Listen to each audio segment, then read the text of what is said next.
everyone, my name is Roya, and this is my May wrap-up part 2.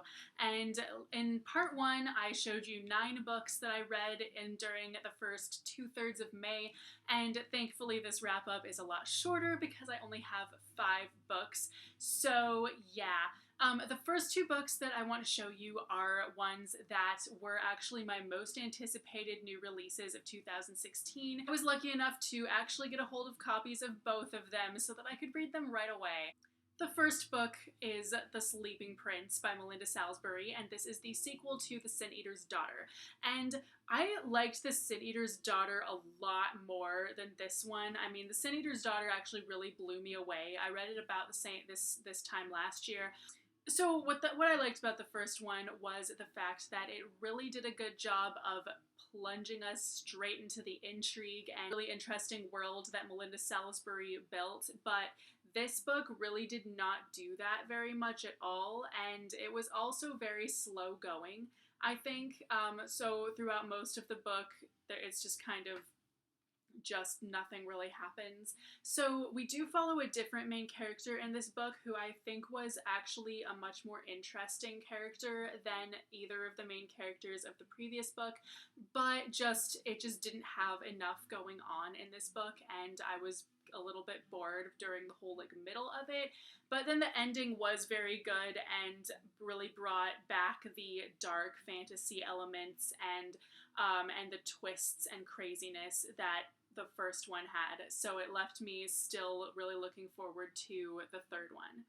My other most anticipated release of 2016 that I already read is To Kill a Kettle by Barb Hendy, and this series follows 2 seers who are sisters named Celine and Amelie, and one of them can see people's futures and the other can see people's pasts, and each book sort of follows a different story arc that still connects throughout the whole thing, but each book is about them using their abilities to solve a different mystery of some kind for the prince of their region.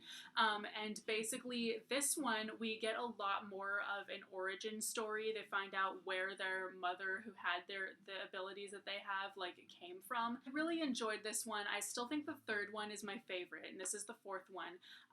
But I was really entertained, like I was with all of them, so I really like this series still. The next book I read was actually an audiobook of The Raven Boys by Maggie Stiefvater, and this is, if you don't know, a book about a girl named Blue who comes from a long line of psychics, but she is not a psychic, and her whole family is psychics. And then one day she goes to this thing for St. Mark's Eve where psychics can see ghosts of the people who are going to be dead within the next year, and Blue actually sees a ghost of a boy named Gansey, and the only way that she, as a non-psychic, can see a ghost is if either he's her true love or she's going to kill him.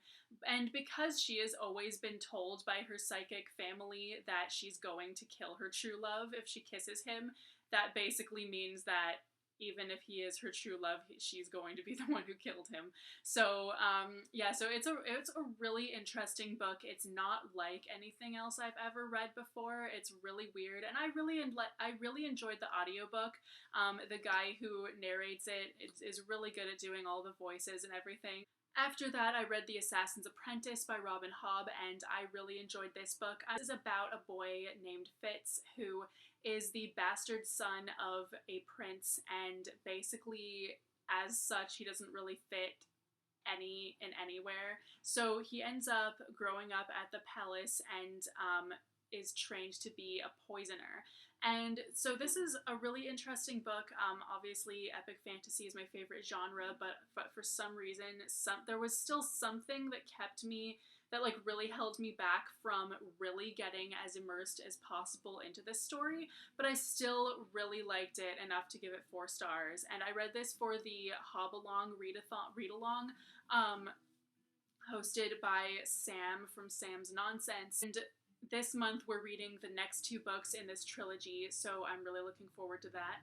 And finally, the last book that I read during May is Harry Potter and the Chamber of Secrets by J.K. Rowling. I am rereading this series as a buddy read with Karen from A Simple Cup of Tea, and I will leave a link to her channel down below. And I really like this book just as much as I always have.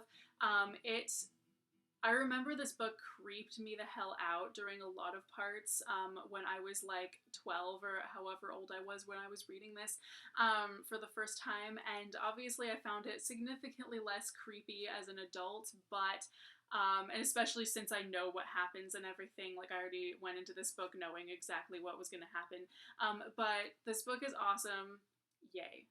So these are the books that I read during the month, the last third of the month of May. And I will see you soon with a new video. Bye!